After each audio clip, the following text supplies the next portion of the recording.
markets. First, we think there's still a lot of potential, upside potential with regards to these two markets. And then we will expand to Japan, where we also have some resources there. So we want to conquer the East Asia first, and then we'll talk about the rest of the world. But of course, our platform is we also have an English version, and we do support the English users. We have about 20 different countries, a mix of users in our platform, which a lot of them use the English platform. So anyway, that's what we're going. Our Coinmanager is actually 30% of the users is from outside of Korea. They are really separated, scattered for many countries. So I think that one of the good aspects for crypto business is that many global users can use our services so easily. So yeah, and especially as a wallet, we are thinking that it will be more easy to global users to use our services because there are no regulatory issues for us now. So yeah, we want to do well, but like that.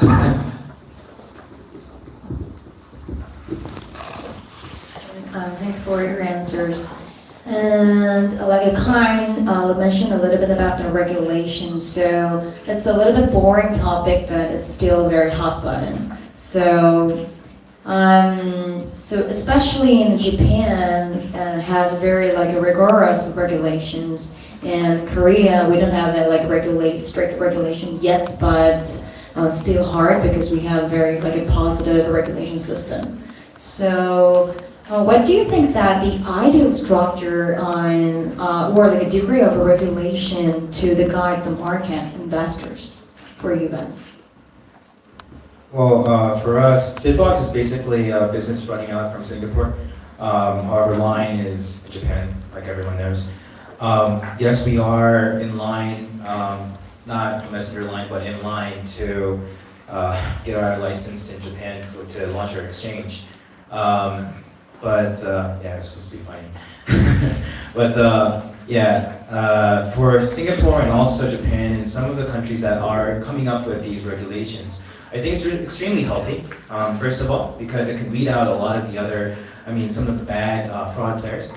Another thing is, I think what Line is trying to do is we're trying to abide, like Ariel said, if we look into fiat, it's a totally different story from crypto to crypto. Crypto will actually evolve to have those regulations in those countries too, but they're starting with the fiat and crypto.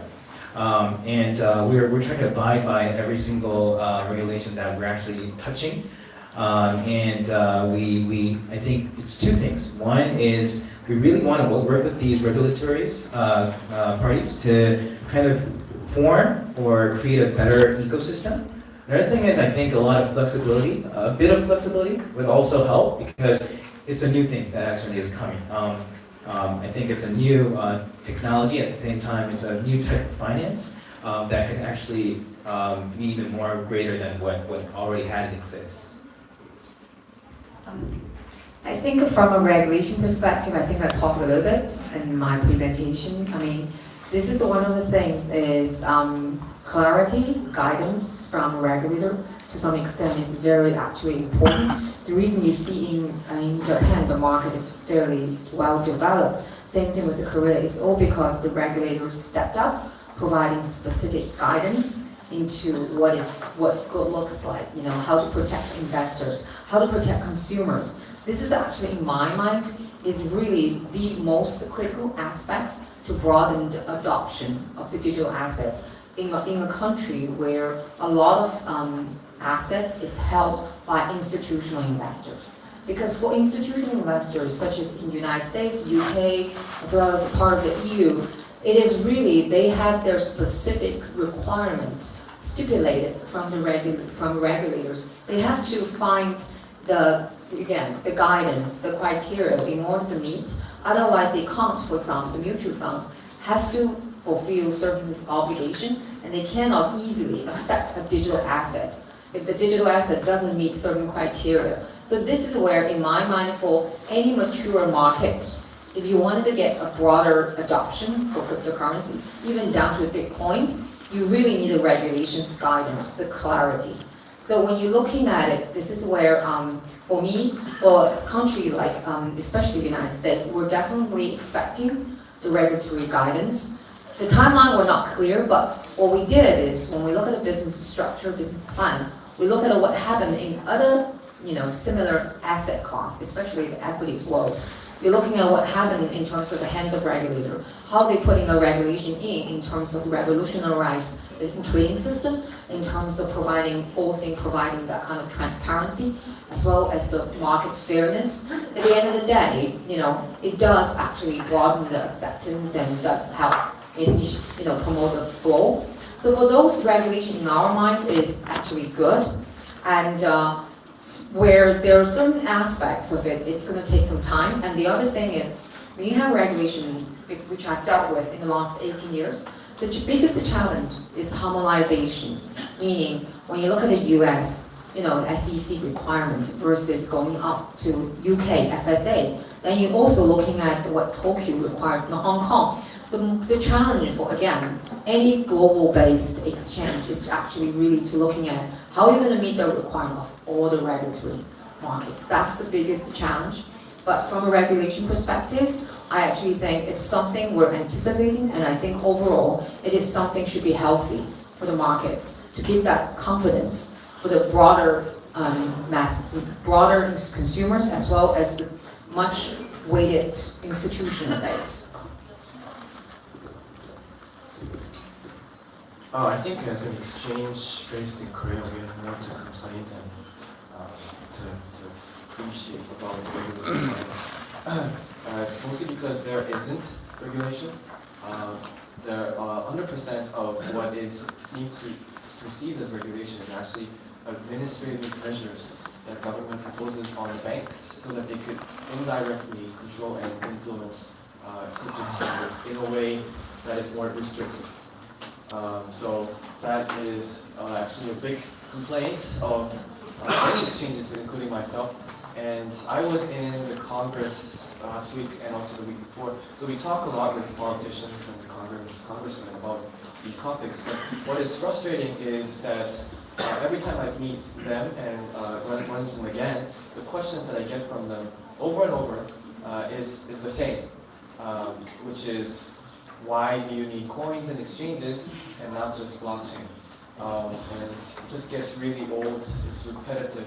So I think there needs to be a really initiative from the higher place, which I mean the Blue House, to really push forward with what needs to be done in the regulatory environment, which I think the approach should be not to first set rules and restrict things, but to approach from a do no harm stance. So, of course, I think the biggest problem that is stemming from this phenomena of ICO and coins is because of fundraising. So fundraising is made so easy that scammers and thieves are also fundraising with lies. But that is the bad side and downside of this fundraising revolution. But we also have to look at the good side of this phenomenon, which is that startups made much easier, and employment is going to be just explode once you allow and positive regulated environment. So that's really the point that we want to stress with the regulators and whenever we're at conferences or meetups like this. Personally, I think that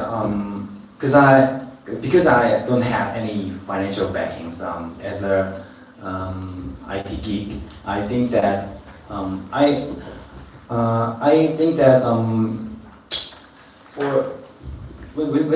think about the internet, before internet was invented and is spread for the masses, maybe some of the smart guys thought that email is dangerous. So yeah, it's a silly idea. But before that, maybe they were thinking that with the internet, the information can be spread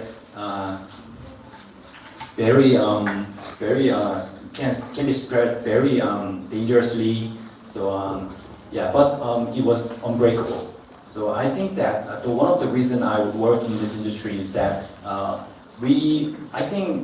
want to I want to see the rising of the new players that have a disruptive impacts on the global many people that